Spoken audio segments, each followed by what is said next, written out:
Hi, good morning. Can everybody hear me? Can I see a raise of hands for those of you who were here last year at the conference? Oh, great. Good. So I'm really excited to be presenting a bit of an update on the City of Sarasota's climate adaptation planning, because we kind of kicked it off last year, and so when I presented on it, it was just getting started, and we're really excited to be at the final stage now, and I can actually talk about some of our results. So I'll briefly go over, because I only have 10 minutes, so we'll not be able to get into any details for sure, but I'll briefly go over again why we're doing it, the steps we're taking, and then some of the results and where we're at right now. So as a little background, why we're doing it because our city commission told me to do it, for sure. That's one of the main reasons. But because we provide really critical, important public services, of course. We do our wastewater treatment, we work on roads, we work on our water supply, and all of the equipment that goes with providing these public services. So taking climate projections into account in our large capital investments and our large policy decisions is really a responsible thing to do. And so we want to make sure that we're taking some of this science into account when we're making our big investment decisions.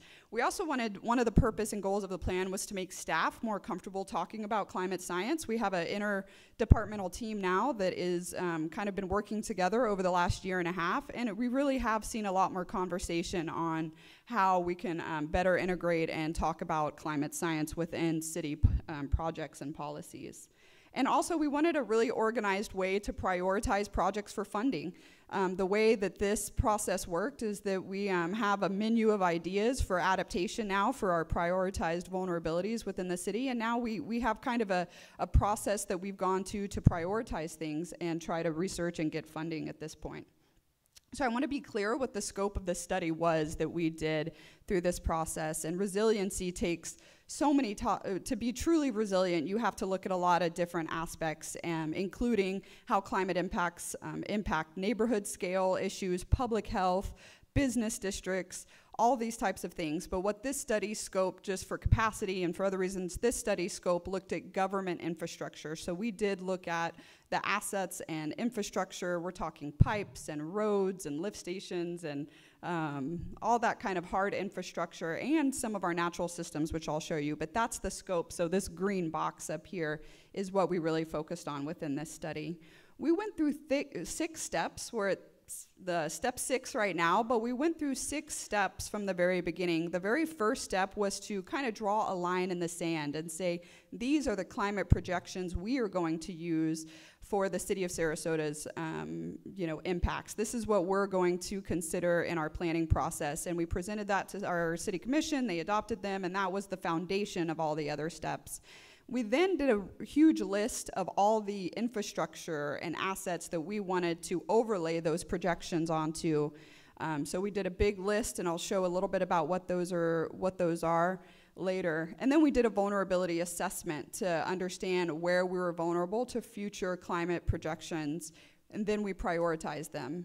Once we had our priorities, that went into the next step of actually identifying some possible solutions and adaptation strategies, and all that bundled together is in step 6 of the plan, which is available now, and that we'll be taking to our city commission on Monday. This is just a quick timeline. We started the planning process formally back in September of 2016. We were really fortunate to have the guidance of a consultant team that helped us go through this, HDR, and I see Chris Sherrick from the project team is here, Sherry Swanson, our project manager, so they definitely are local and helped us go through this process. We also had a lot of help from that interdepartmental kind of staff team of our wastewater engineers, our stormwater engineers, our transportation engineers at the city, our city planners. We had a big team that kind of walked through this together. And I'll quickly go over the steps, but essentially step 1 was identifying those local climate projections that we were going to use and to communicate on. We did decide to go with the NOAA, National Oceanic and Atmospheric Administration's projections. They updated, of course, in the middle of our planning process in for 2017 projections. And fortunately, we were able to kind of switch gears a little bit and use the 2017 projections.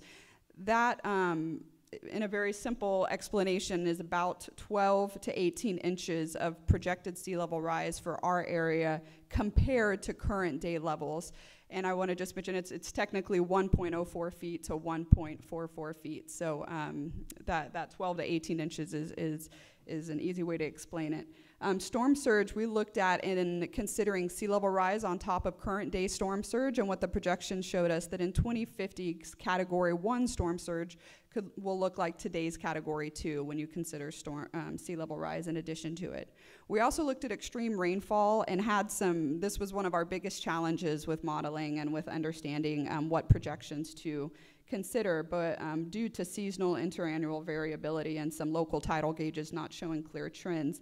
But with the National Climate Assessment and the Southeast United States, we did see projections for a 5 to 10% increase in those extreme rainfall events, which have a huge impact on our stormwater system, of course.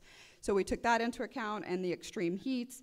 We've seen locally a 2.2 degrees Fahrenheit increase since 1965, just based on our current, our temperature gauges locally. We've also seen a little over 7 inches of sea level rise since 1947, based on our closest tidal gauge locally. So that's from 1947 to till today. So we have seen some historical impacts, and we're also looking at future projections here. So step 2, that next step that we did is we identified all the assets we wanted to look at in infrastructure. We looked at stormwater,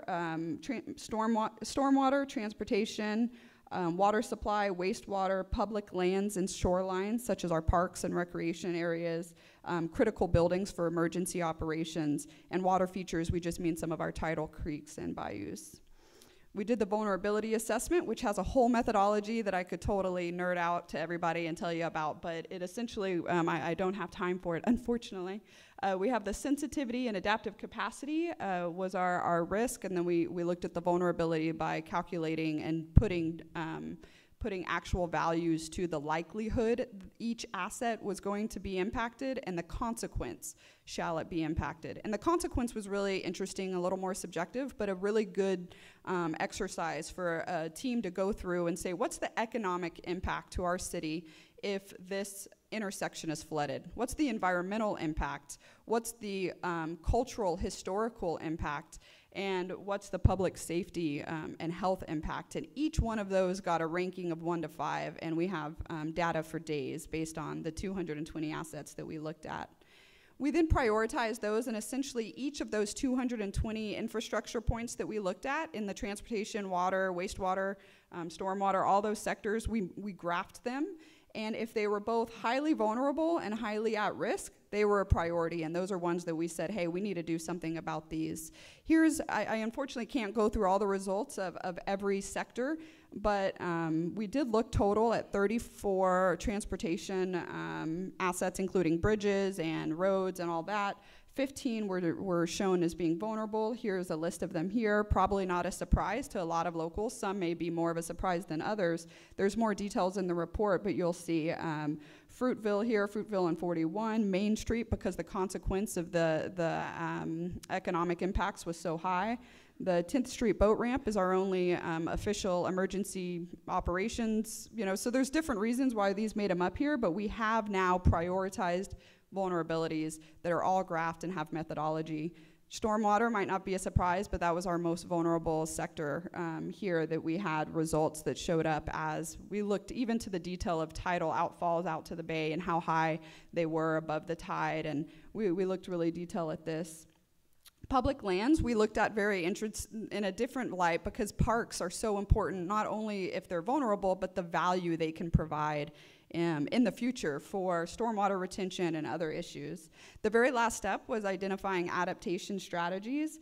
And this is just an example. We have this for all of our priority ones where we have a menu of list of ideas for each of those vulnerabilities that have been identified. And this is a great starting point to now say, okay, when there's a roundabout being designed, for example, with the Florida Department of Transportation, how can we integrate some of our adaptation solutions that 30 seconds, oh my gosh, that we've identified. And so, all of this is in the report. You can see, for example, some of our city well stations, some of the adaptation options we've identified is to we got as detailed as looking at actually relocating them to certain areas and hardening electrical components. I mean, it's a really detailed thing here. So at the end of the report, we have recommendations that were taken to City Commission on Monday evening, where we'll talk a little bit about funding and next steps and accountability for how we're going to implement this, how we'll want to implement it into our capital improvement process, look at establishing funds to acquire public lands, and it goes on and on. I also want to mention one of the recommendations is to develop a regional climate council that's really happening right now with a new initiative called the Climate Council of Southwest, or Sarasota Manatee, that's getting some momentum to really work across sectors, and I'm excited to see that move forward. And essentially the plan is at that website up there. We're going on Monday, and it's had public input throughout. We had a big workshop in August and had different input points. We hope to have it finalized in January, and I just hope that this shows one example of how we're trying to look at climate science and apply it locally for adaptation considerations. So sorry I didn't have more time, but I'm happy to answer any questions, and thank you.